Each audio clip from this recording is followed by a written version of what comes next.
Jean-Christophe. Bonjour. Est-ce que tu peux rappeler le fonctionnement de la machine Clinea et à quoi elle est destinée?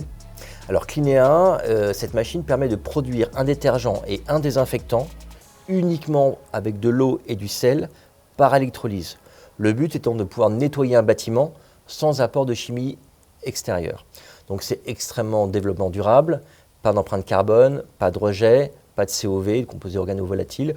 Donc on est vraiment dans une logique où on va vendre cette solution à des groupes très engagés dans le développement durable, comme L'Oréal, TF1, la BNP, Allianz, enfin tous les grands groupes du CAC 40 qui veulent se doter dans leur bâtiment tertiaire d'une solution qui permette de nettoyer, désinfecter les bureaux avec une solution qui soit très écologique. Ça fait maintenant plusieurs années que tu fais appel au service de Vialogue, donc peux-tu rapidement resituer le contexte de notre première collaboration et des enjeux qui étaient les tiens à l'époque? Alors effectivement, on avait déjà une production qui était organisée avec une société qui s'appelait Syntronic. Et en juin 2016, ils nous ont malheureusement appris qu'ils étaient en train de déposer le bilan. On s'est retrouvés honnêtement comme des imbéciles avec une production en cours et on avait vite essayé de trouver une solution. On a eu la chance d'entendre parler de Vialogue et de toute la zone que vous aviez à Dieppe par Benoît Paget, un de nos amis. Et très vite, on s'est déplacé auprès de Toshiba pour essayer de voir ce qu'ils pouvaient faire pour nous. Et ils ont été extrêmement réactifs, très empathiques, avec beaucoup de volonté.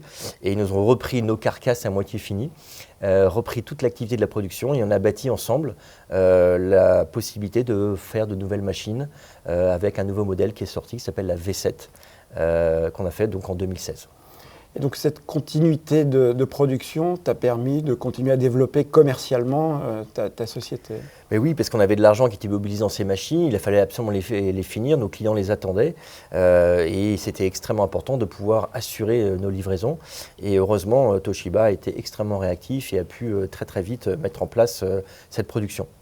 L'autre aspect qui nous a paru intéressant, c'est que lorsqu'on a attaqué cette nouvelle version de machine, on a eu un flot énorme de questions, très détaillées. Par exemple, pourquoi ce fil rouge il fait 20 cm, ce fil vert il fait 32, pourquoi? Et à toutes ces questions, on était un petit peu surpris, on disait il y en a vraiment beaucoup. Et puis en fait, on s'est aperçu qu'après, une fois qu'on avait répondu à toutes les questions, quand on appuyait sur le bouton de la production, tout est sorti sans aucun problème. Et on a compris que les Japonais aimaient bien, effectivement, tout préparer à l'avance pour que tout se déroule selon le plan initial et avec sans surprise et sans désagrément. Ça veut dire que ce niveau d'exigence technique, tu ne l'avais pas précédemment avec l'autre structure avec laquelle tu travaillais? Non, c'était plus, on réglait le problème quand il arrivait, on ne réglait pas le problème en amont. Alors que là, on résout tous les problèmes en amont et quand on délivre et quand on est en production, on produit. Et du coup, il n'y a pas d'arrêt de production et ça, c'est extrêmement, je pense, bénéfique. Et le temps de préparation est un peu plus long, mais derrière, on le retrouve énormément à la sortie avec en plus une sécurité et une sérénité qu'on n'avait pas auparavant. Donc vraiment bravo parce que ça nous fait franchir un gap en termes de prestations, en termes de sérénité comme je le disais. Et aujourd'hui on est extrêmement fiers de nos machines. Elles sont très bien accueillies par le public. Le fait d'avoir un mariage de la technicité Toshiba mais produite en France, nous qui sommes dans le RSE, le développement durable, les gens ils sont extrêmement attentifs et sont très heureux de savoir que leurs machines sont faites par des ouvriers français. Alors c'est Toshiba qui pilote la relation avec Clinea, qui utilise différents sous-traitants du groupement, donc de la tôlerie, de la peinture. Pour toi, toutes ces relations avec les différents sous-traitants ont été fluides, transparentes? Oui, parce qu'on a été aussi beaucoup en contact avec Go Industries qui fait la carcasse donc, en métal de notre machine. Et au début, on a eu beaucoup d'interactions avec eux et on a essayé de trouver des solutions pour les aider à bien produire et nous aider à avoir une machine la plus efficace possible. Et puis assez vite, ça a été repris en main par Toshiba qui maintenant gère la prestation de A à Z et nous assure entre guillemets un interlocuteur unique et globalement, ça nous va extrêmement bien. Dès qu'il y a un petit problème très technique, très pointu, on n'hésite pas à appeler Go Industries, on a les réponses qu'on attend. Et notamment, on peut évoquer ça, on avait des petits problèmes de corrosion sur nos machines parce qu'on travaille avec des produits très corrosifs. Et on a travaillé avec eux pour avoir le meilleur conseil sur la meilleure tôle à utiliser. Et ils nous ont fait une proposition et de tôle et de revêtement en peinture qui était tout à fait adéquat, qui a résolu notre problème. Donc on ne perd pas la technicité, même si on a un seul interlocuteur. Alors, on a vécu une période un peu compliquée qui est la période Covid, qui pour toi a été une source d'opportunité, hein, puisque la propreté n'a jamais été aussi haut, en tout cas pour tous les domaines d'activité. Tu as passé les commandes, je crois, pendant le Covid. Comment ça s'est passé? Oui, alors nous, c'était une opportunité, effectivement, parce qu'on a pu vendre de la désinfection, c'est notre métier.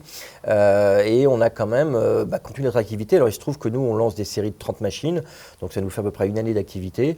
On avait du stock, et assez vite, notre stock, on s'est retrouvé dépouillé par nos clients, et on a été en capacité de faire une production chez Toshiba. Et ça, alors ça ne s'est pas fait pendant la période la plus stricte du confinement, mais dans la deuxième période, mais on a pu passer les achats et ça s'est bien déroulé. On n'a pas été du tout en rupture. D'accord. Donc ça fait donc maintenant, depuis 2016. Il y a eu des évolutions sur ta machine. Est-ce que le partenaire que nous sommes coche toutes les cases par rapport à tes attentes? Est-ce qu'en termes de délai, en termes de suivi, et peut-être d'anticipation sur des projets futurs, est-ce que les gens que tu as en face de toi collent à ton projet d'entreprise? Alors oui, on est vraiment très très heureux d'avoir les interlocuteurs qu'on a, parce que d'abord il y a de la complicité, il y a de la convivialité, il y a de l'écoute. Quand il y a un sujet, on l'aborde, c'est franc. C'est direct, donc ça nous va très très bien.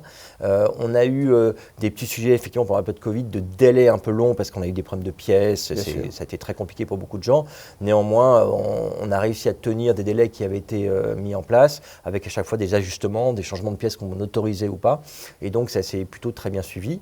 Ce qu'il faut comprendre, c'est qu'on est quand même dans la vraie industrie. C'est qu'on ne peut pas changer de modèle toutes les 5 minutes. Ça demande de la préparation, de la concertation avec l'usine, mais on a réussi à le faire. Et il ne faut pas voir cette usine comme un bureau d'études. Ça n'en est pas un. C'est simplement, ils savent industrialiser les choses. Mais après, les évolutions de la machine, c'est nous qui les faisons en interne, mais on discute avec eux des implications que ça va donner sur la production. Alors, on a une proximité géographique avec la région parisienne. Ça veut dire que concrètement, tes équipes techniques ont été amenées à se déplacer à maintes reprises sur le site Toshiba et les différents sous-traitants. Oui, surtout au début, quand on ne connaissait pas encore bien la façon de fonctionner, mais depuis que la machine est calée, un peu moins. Mais c'est vrai que Max y a passé une semaine lors du montage des premières machines. Max est notre directeur technique, où il a assisté et monté avec les ouvriers les machines pour s'assurer que tout fonctionnait.